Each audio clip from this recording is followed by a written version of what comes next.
السلام علیکم ریختہ چاند کے ناظرین، بزم ادب میں آج اتنی ادب کے حوالے سے عظیم شخصیت ہے کہ جن کا ہم وقت لینا چاہ رہے تھے، اور بڑی مشکل سے ہمیں ان کا وقت ملا ہے، اور بڑی جستجو کے بعد ان کا وقت ملا ہے۔ یہ ان کی عنایت ہے کہ انہوں نے ہمیں وقت عطا فرمایا، اور آج ہم ان سے یہ جاننا چاہیں گے کہ جو یہ ہمارے ملک پاکستان کے ادب کے حالات ہیں، جو کانفرنس وغیرہ ہو رہی ہیں اور کبھی کچھ ہو رہا ہے، اس سلسلے میں روشنی اس پہ ڈالیں، کیونکہ یہ اتنی بڑی شخصیت ہے کہ میں ان کے سامنے گفتگو کر رہا ہوں، مجھے الفاظ نہیں مل رہے، ان کی شخصیت کا دبدبہ ایسا ہے ان کے۔ تو یہ خود ہی فرمائیں گے، یہ اپنے بارے میں بتائیں گے، اور بسم یہ اللہ جو حالات ہے کراچی کے ادب کے، جو وہ اس کے بارے میں بتائیں گے یہ۔ بسم اللہ الرحمن الرحیم۔ اول تو یہ کہ نہ شخصیت ہوں میں، نہ دبدبہ ہے، میں سیدھا سادہ سا آدمی ہوں۔ اور جہاں تک ادب کا تعلق ہے، ہاں ادب میں ایک بڑا طویل عرصہ گزارا میں نے، اور اس میں کہیں ہچکچاہٹ نہیں ہے، نہ کوئی اس میں ضروری ہے کہ میں فضول ادھر ادھر کی گفتگو کروں۔ سیدھی سادی بات ہے کہ میں نے بچپنے سے شاعری شروع کری، اور اس وقت تک 60 سال سے زیادہ کی مشق جو ہے میری پشت پر ہے، اور میں باقاعدہ اب بھی اسی طرح اسی انہماک کے ساتھ شعر کہتا ہوں۔ کوشش کرتا ہوں کہ جو کہوں وہ صدق دل سے کہوں، سچے دل سے کہوں، تاکہ آپ تک جو پہنچے وہ اثر انداز ہو۔ اب اثر اور تمام معاملات تو بات کی باتیں ہیں۔ شاعری میں ایک زمانے میں ایسا تھا کہ بڑے یعنی جو روایتی انداز تھے ادب کے وہ تھے، اور میں اس دور کو دیکھ چکا ہوں کہ جب ہم باادب ہو کے سنتے تھے لوگوں کو، زانو ادب طے کیا جاتا تھا اس زمانے میں۔ باقاعدہ جو تلامذہ تھے، جو شاگرد ہوتے تھے کسی کے، تو وہ باقاعدہ ادب اپنے استاد کا بھی ادب کرتے تھے، اور یہ ادب ہی ایک رشتہ تھا جو دو شخصیات کو ملاتا تھا، یعنی ایک شاگرد کو، دوسرے استاد کو، وجہ فرمایا۔ اور پھر اس کے بعد سلسلہ بڑھتا تھا ادب کا، اور پھر وہ زینہ بزینہ ہوتا ہوا آگے بڑھتا رہتا تھا، اور اس طرح معلوم ہوتا تھا تیسرے آدمی کو، ان دو شخصیات کے بعد تیسرے آدمی کو، اور تیسرے آدمی میں سامعین بھی ہو سکتے ہیں، ایک فرد بھی ہو سکتا ہے، کہ وہ پھر اندازہ کرتا تھا کہ ادب کس طرح سے ترقی کر رہا ہے۔ اب فی زمانہ وہ زمانہ نہیں رہا، اب بذام خود لوگ استاد بن گئے ہیں، نہ کسی دروازے پہ دستک دینے کی نوبت آتی ہے، اور نہ وہ سیکھنا چاہتے ہیں۔ اب جو کچھ آتا ہے وہ پیش کر دیتے ہیں، اور اس کا نتیجہ یہ ہوتا ہے کہ جو صاحبان نگاہ ہوتے ہیں وہ یقیناً خامیاں نکالتے ہیں۔ اب جو خامیاں نکالتے ہیں، اور آج کل فیس بک تو ایک عام سی بات ہے، فیس بک پر اگر کوئی نکتہ کہیں سے آیا اور کوئی خامی بتائی تو وہ پھر اس شخص کے پیچھے پڑ جاتے ہیں۔ پھر نتیجہ یہ ہوتا ہے کہ پھر اسے یعنی کسی طرح سے اسے بلاک کرنا پڑتا ہے، یا کچھ اور سلسلے شروع ہو جاتے ہیں۔ پھر لوگ برداشت نہیں کرتے، سیکھنا نہیں چاہتے۔ بالکل۔ اور اب میں آپ سے عرض کروں کہ جہاں تک آپ نے کہا کہ ادب کی کیا صورتحال ہے کراچی میں، خاص طور پہ ہر جگہ ایک ہی جیسی صورتحال ہے،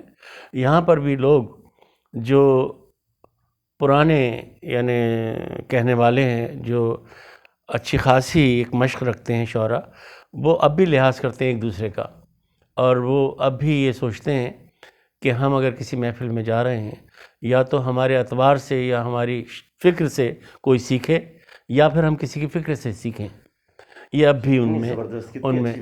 ان میں رہتا ہے یہ معاملہ پرانے لوگوں میں، اور میں سوچتا ہوں کہ اگر تھوڑا سا ربط اور پیدا ہو جائے پرانے لوگوں میں، پرانی افکار میں اور نئے لوگوں میں، تو پھر ادب واقعتاً ترقی کرے گا۔ اب ہم خود نمائی پہ لگ گئے ہیں لوگ، اور اب تو ایسا ہے کہ عجیب سا محسوس ہوتا ہے کہ میرا اپنا ایک شعر ہے کہ اب تو اس عہد خدا آرائی میں ساجد مجھ سے سنگ بے نام و نشان پوچھے ہے۔ تو اب ہمارے ہاں تو یہ ہے کہ ہم وہ جنہیں کوئی گلی کا دوسرا آدمی نہیں جانتا، وہ اب پورے شہر کی بات کرتے ہیں، پورے ملک کی بات کرتے ہیں، ان کے نام کے آگے لکھا جاتا ہے عالمی شہرت یافتہ، اور میں ہر ایک آدمی عالمی شہرت یافتہ ہے۔ یہاں پر آپ کے شاعر جو کہیں پر ذرا سی اگر نعت کی بات کر رہے ہیں، نعت کسی نے پڑھ دی کسی کی اور وہ کسی طرح ویڈیو پر آ گیا تو وہ عالمی شہرت یافتہ، عالمی شہرت یافتہ اس طرح نہیں ہوتے ہیں۔ ہم نے باقاعدے، میں نے حیدرآباد میں عالمی مشاعرے منعقد کیا، اور عالمی مشاعرے اس نوعیت کے تھے کہ پاکستان میں کسی اور جگہ ایسے مشاعرے منعقد نہیں ہوئے ہیں، جہاں کی سماعتیں 40-50 ہزار ہوتی تھیں، اور جہاں پر شعراء جو تھے پوری دنیا سے واقعتاً آتے تھے، یعنی ہندوستان، پاکستان، برطانیہ، آسٹریلیا، قطر، یہ تمام شعراء وہاں پہ موجود ہوتے تھے، اور اسی طرح سے پاکستان کے ہر شہر کی نمائندگی تقریباً وہاں پر موجود ہوتی تھی۔ وہ مشاعرے میں نے منعقد کیے ہیں، اور اسی تہذیب کا آدمی ہوں میں، اسی حلقے کا آدمی ہوں کہ جہاں میں سمجھتا ہوں کہ ادب کو ادب رہنا چاہیے۔ اب ادب کو اگر آپ اعلانیہ طور پر اس طرح سے شروع کر دیں کہ کسی جگہ آپ بیٹھ گئے ہیں، کسی ریسٹورانٹ میں بیٹھے ہوئے ہیں جہاں نجی گفتگو ہو رہی ہے، جہاں میز پہ کھانا رکھا ہوا ہے، وہاں آپ کیپشن لگا دیتے ہیں کہ ایک شعری نشست ہوٹل میں۔ ٹھیک ہے، ہوٹل میں ہو سکتی ہے، لیکن یہ کیا تہذیب کے تقاضے پورے کرتی ہے یہ کہ جہاں کھانے پڑے ہوئے ہیں، جہاں بے ترتیب لوگ بیٹھے ہوئے ہیں، وہاں آپ کیپشن لگا رہے ہیں ایک شعری نشست؟ تو یہ نہیں ہوتی۔ ادب کے کچھ تقاضے ہوتے ہیں، اور میں آپ سے عرض کروں کہ ادب وہاں سے شروع ہوتا ہے اگر بیٹا یہ جان جائے کہ اس کا باپ یہ ہے اور اس کے کیا آداب ہیں اور کس طرح مجھے ادا کرنا چاہیے، ظاہری طور پر بھی اور باطنی طور پر بھی۔ اسی طرح بیٹے کو معلوم ہونا چاہیے، باپ کو معلوم ہونا چاہیے کہ بیٹے کے کیا اس کے لیے ہم آداب مقرر کردہ ہیں یا کیسے ہم اس کی ادائیگی کریں گے۔ یہ دونوں کے مابین ایک رشتہ ہوتا ہے، ادب وہاں سے شروع ہوتا ہے۔ ادب برائے زندگی، ادب برائے ادب کا جب ایک نعرہ لگا تو اس میں یہی چیزیں تھیں کہ ہماری زندگی میں ادب کو نظر آنا چاہیے۔ ہم اگر گفتگو کر رہے ہیں تو اس میں ادب ہونا چاہیے۔ اگر ہم اپنی زندگی کو گزار رہے ہیں، یعنی معیشت کے طور پر اپنی روزگار کے سلسلے میں بھی، تو وہاں پر ادب نظر آنا چاہیے، اور ادب ہر جگہ موجود ہونا چاہیے۔ آج کا شاعر جو ہے، میں نے دیکھا کہ گریبان یا بال بڑھے ہوئے ہیں، وہ سمجھتے ہیں کہ جتنے بال بڑھ جائیں گے اتنا ہی زیادہ دانشور ہو جائے گا۔ ایسا کچھ نہیں ہے، ایسا کچھ نہیں ہوتا۔ دانش تو کسی طرح سے بہت بڑے بال کرنے سے نہیں حاصل ہوتی، اور نہ چھوٹے بالوں کو رکھنے سے ہوتی۔ دانش تو ودیعت کردہ ہوتی ہے اللہ کی جانب سے جو آپ کو ملتی ہے۔ ایک بات۔ دوسری بات یہ کہ ایک آخری بات عرض کروں، پھر اس کے بعد کہ میں آپ کے چینل کا معترف ہوں، اور میں یقینی طور پہ ایک دفعہ پہلے بھی آپ کے یہاں حاضر ہوا ہوں، تو مجھے خوشی ہوتی ہے کہ جب آپ جیسے نوجوان ادب کے لیے سرگرم رہتے ہیں، اور آپ نے خود فرمایا کہ میں شاید میری یہ کہنا چاہیے کہ ایک طرح کی نالائقی تھی کہ میں آپ کو دستیاب نہیں ہو سکا پہلے، لیکن اس کی وجہ تھی کہ کچھ میری مصروفیات تھیں، کچھ طبیعت بھی ٹھیک نہیں تھی، تو یہ سب معاملات ہیں۔ لیکن میں واقعتاً آپ کو نہ ملنے پر یا آپ کو وقت زیادہ پہلے نہ دینے پر شرمندہ ہوں اور معذرت خواہ ہوں۔ نہیں سر، یہ عذرا ہے محبت، میں نے یہ ذکر کیا کہ اللہ تعالیٰ نے آپ کو یہ مرتبہ دیا ہوا ہے جس کا میں نے ذکر بھی کیا، اور آپ کو آج بھی آپ کا کہیں آپ کی دعوت تھی، آپ نے یہ ہمارے لیے جو ہے اس دعوت کو شکریہ آپ کا، ان سے آپ نے سوچتے کی، ہیں تو اس کے لیے نہیں کوئی نہیں، ایسا نہیں، اس کا ذکر بھی میں نہیں کر رہا تھا، لیکن میں آپ سے کر رہا ہوں، بس صرف ایک بات کو ہم ختم کرتے ہیں پھر انشاءاللہ۔ اچھا سر، یہ ایک چھوٹی سی بات یہ کہ اب یہ نوجوان شاعر ہیں جو ایک شعر کہتے ہیں، میرے استاد کہا کرتے تھے کہ اگر کوئی ایک شعر کہہ دے تو وہ ایسا نہیں ہے، اعجاز رحمانی رحمۃ اللہ علیہ وہ کہا کرتے تھے کہ وہ یا کبھی ایک شعر جو سینئر ہوتا ہے وہ یہ کہا کرتے تھے، اور جس طرح آپ نے فرمایا کہ کسی نے ایک غزل یا ایک نعت یا ایک شعر کہہ دیا تو تھوڑا سا اس میں لگا دیا تو وہ بین الاقوامی شہرت یافتہ ہو گیا، اب ان کے لیے کیا پیغام دینا چاہیں گے وضاحت کے ساتھ؟ دیکھیے میں عرض کروں، جی بہت شکریہ آپ کا، آپ نے بہت اچھا نقطہ اٹھایا۔ بات یہ ہے، اعجاز رحمانی صاحب واقعتاً استاد تھے اور اپنے فن میں استاد تھے، لیکن ہمارے ساتھی تھے۔ سن 60 سے پہلے ہی سے ان کی میری شناسائی تھی ان سے۔ نواب شاہ تشریف لاتے تھے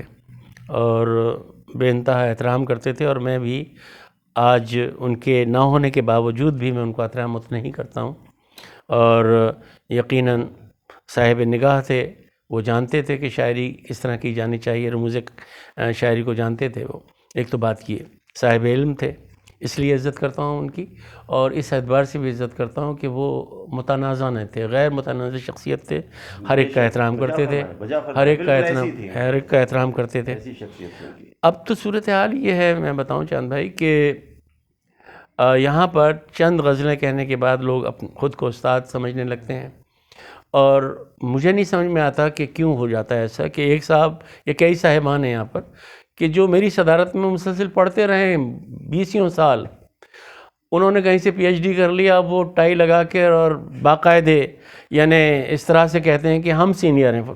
اور میں یہ آپ کو بتا سکتا ہوں کہ سینئرٹی اس طرح نہیں ہوتی۔ آپ نے جب سے قلم اٹھایا ہے تو آپ کے پاس ثبوت ہونا چاہیے کہ آپ نے شاعری کب سے شروع کری۔ کوئی اگر سینئر مجھ سے ہے تو میں اس کو سر آنکھوں پہ بٹھاتا ہوں، یقیناً میں اس کا احترام کروں گا، لیکن اگر میں ہی کہتا ہوں کہ جناب میں 60 سے شاعری کر رہا ہوں یا 60 سے پہلے سے کر رہا ہوں، تو میں آپ کو ثبوت دوں گا اس کا کہ ہاں میں کر رہا ہوں۔ آپ کے پاس ثبوت ہے، آپ کہتے ہیں کہ نہیں میں آپ سے پہلے کر رہا ہوں، یہ دیکھیے آپ، میں آپ کو مان لوں گا، لیکن صرف ہم لفظوں کی جنگ کریں تو وہ کہیں ہم نہیں جیت سکتے۔ دلائل کے ساتھ آپ کہیں، میں آپ کا احترام کروں گا، آپ کو مانوں گا۔ ادب میں یہ کہیں نہیں ہوتا کہ ہم جو ہیں اپنے